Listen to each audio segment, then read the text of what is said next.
cada 10 anos você faz um instantâneo.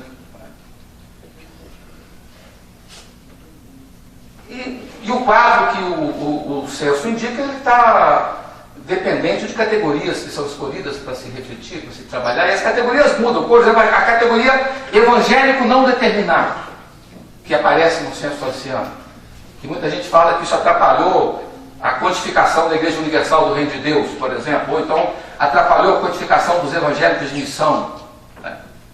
Poderiam ter sido maiores, mas depois eu falo a frente da reflexão. Bom, então, de fato, ocorre uma pluralização no Brasil, começa a haver uma pluralização. Eu falava hoje lá com a turma dos maristas, né, que o Brasil começa a ter uma pluralização, mas é um país hegemonicamente cristão. Não é mais um país católico no sentido de hegemônico, né? O catolicismo não é mais a religião dos brasileiros.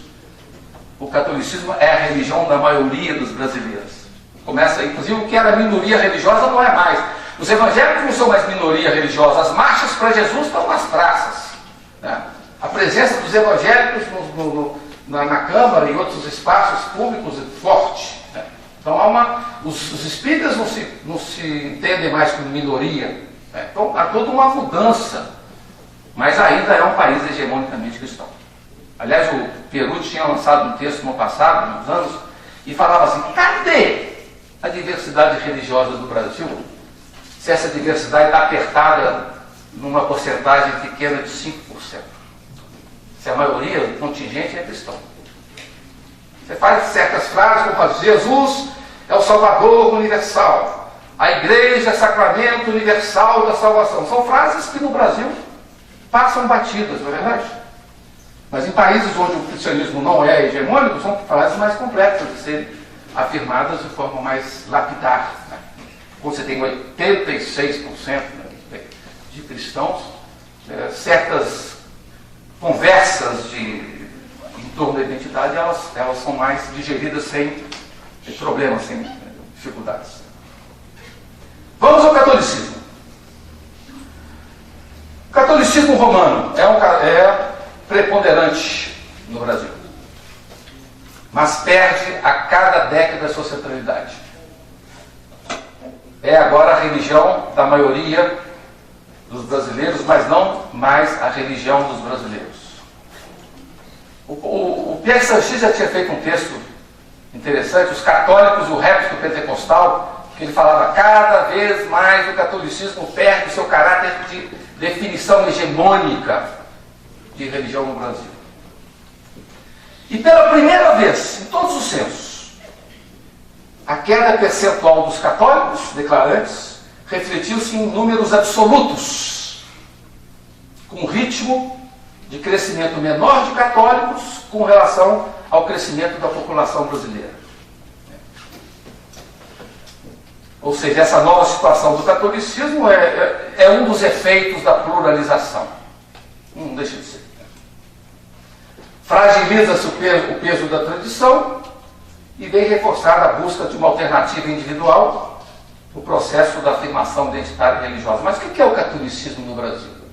O Carlos Brandão, ele é muito ousado. Eu podia não falar com respeito a vocês, mas eu vou ler um pedacinho do que ele fala sobre o catolicismo.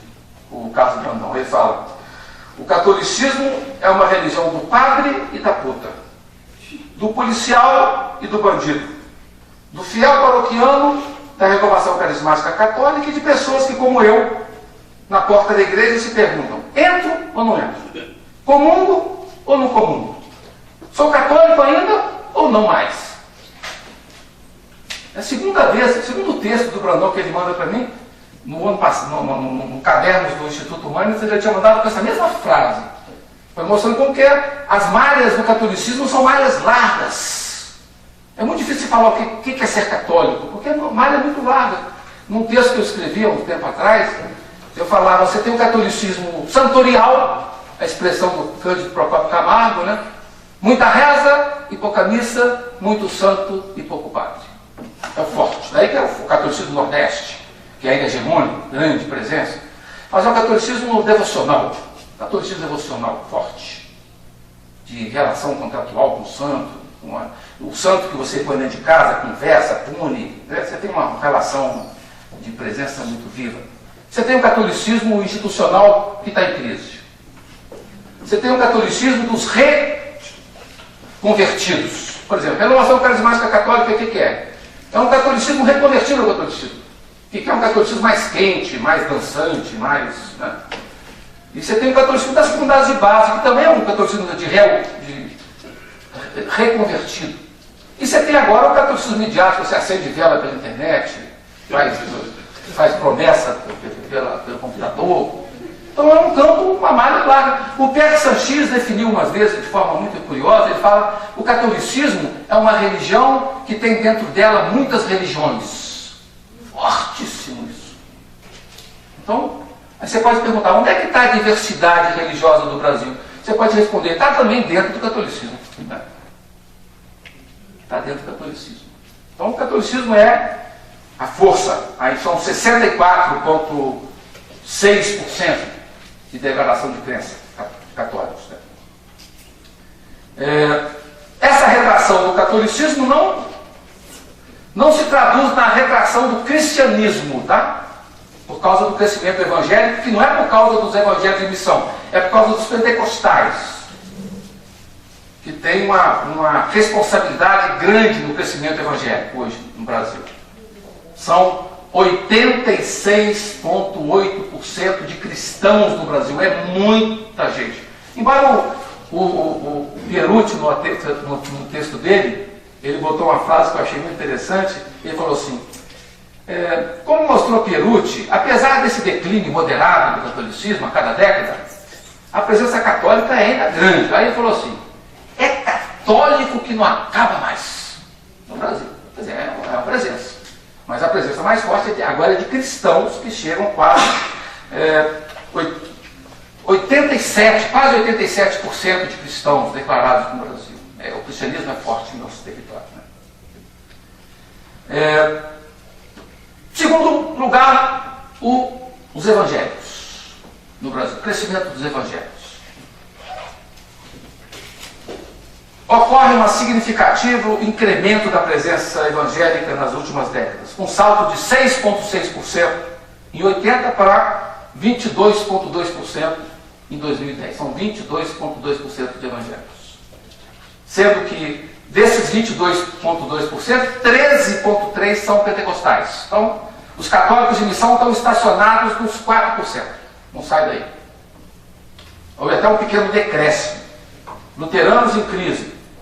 Agora você tem uma tendência nos evangélicos de missão de se tornarem pentecostais. Os evangelicais. Né? De fora mesmo, você vai nas metodistas evangelicais. Os luteranos evangelicais. Então há uma tendência de pentecostalizar. Embora o catolicismo tentou pentecostalizar para ver se fazia frente, a renovação carismática não fez frente. Não barrou a crise do catolicismo. Todos os padres cantores, dançantes, não conseguiu, com a canção nova na TV, não conseguiu frear essa crise. Então são nada menos que 42 milhões de evangélicos para uma população de 190 milhões. E não se devem aos evangelhos de missão, mas aos pentecostais, como eu falei para vocês. Né? A brincadeirinha que um pesquisador de São Paulo fez, que é o Leonildo Campos, ele fez uma brincadeira muito interessante no texto dele, falou assim, os evangélicos conquistaram na última década cerca de 4.408 novos fiéis por dia. 4.408 fiéis por dia. Os de origem pentecostal, 2.124 por dia. E a Assembleia de Deus, que é a mais forte pentecostal no Brasil, 1.067 fiéis por dia. A presença estrondosa. A Assembleia de Deus são 12,3 milhões de crentes da Assembleia. Onde você vai ter a Assembleia de Deus? Presença marcante, decisiva, forte. Né? O maior também. E curiosamente, algumas pentecostais, como a IURG Universal, caíram. Né? Algumas caíram. Aí alguns falam que por causa desse evangélico não determinado, talvez teria caído, mas também é por causa da concorrência que começa a acontecer com aquele Valdomiro, né? E outros, que começam a quebrar a hegemonia da Universal. Mas se esperava muito o crescimento da Universal, como se esperava muito nas análises sociais que o Espiritismo, sobretudo as religiões afro, seriam as religiões do futuro, e elas não comprovaram esse crescimento. Aí vem o caso dos evangélicos não determinados. Essa é uma novidade interessante. Alguns falam evangélicos não determinados, outros falam evangélicos genéricos ou evangélicos sem igreja. Assim como tem os católicos não praticantes, você vai começar a ter agora os evangélicos não praticantes também. Tá? Ou não vinculados, ou então de porta de garagem, né? não consegue ter enquadramento específico. Os evangélicos não determinados são nada mais, nada menos do que 9,2 milhões de declarantes. 21,8% de todo o contingente evangélico. É muito forte essa categoria. 21,8% de todo o contingente evangélico. Ou seja, 5% do total da população brasileira é evangélico não determinado. Evangélico sem igreja. Então, o que começa a acontecer? Começa a acontecer uma diversidade interna no campo evangélico. Seja no exercício de crença fora das instituições, seja de múltipla pertença evangélica. Tá? Múltipla pertença evangélica. Por exemplo, Walter Altman fez um texto muito interessante na revista Horizonte, aqui da PUC. Essa revista tem uma presença, mas ela, como todas as revistas de pós-graduação, tem 50 exemplares, ficam guardados nos departamentos. Essa já tem online, mas e tudo é Qualis A, Qualis B. Mas no nosso programa também deve ter uns 500 exemplares, já está lá em cima, acima da revista Concílio, Internacional Teologia. Eu brinco às vezes com meus amigos do departamento, né? Essa questão, a gente chama de plano de milhagem CAPS. Né? Tem que ter revista e vai tudo mais.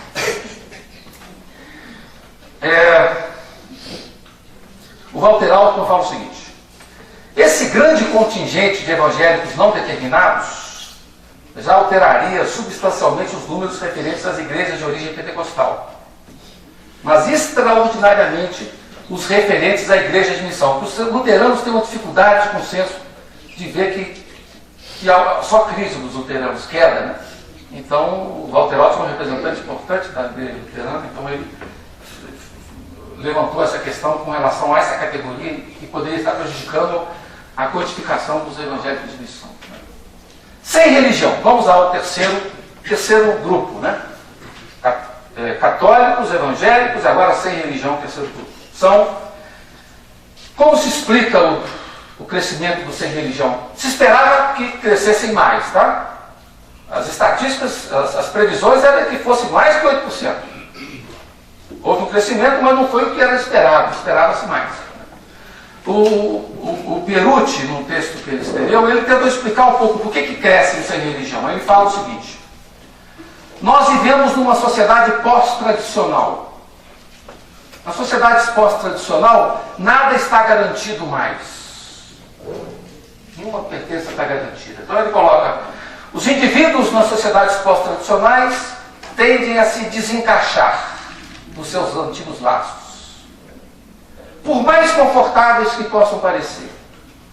Desencadeia-se um processo de desfiliação em que pertenças sociais e culturais, inclusive as religiosas, tornam-se opcionais e, mais que isso, revisáveis, e os vínculos quase só experimentais, de baixa consistência. Então isso explica um pouco essa irrupção do sem religião. Os declarantes que se encaixam nessa categoria estão mesmo desencaixados. O Pedro Oliveira, que é professor aqui na PUC agora, ele fala uma palavra forte, mais forte sociologicamente dizendo, ele fala uma desafeição religiosa. Forte essa expressão. Uma certa desafeição diante das instituições oficiais, né?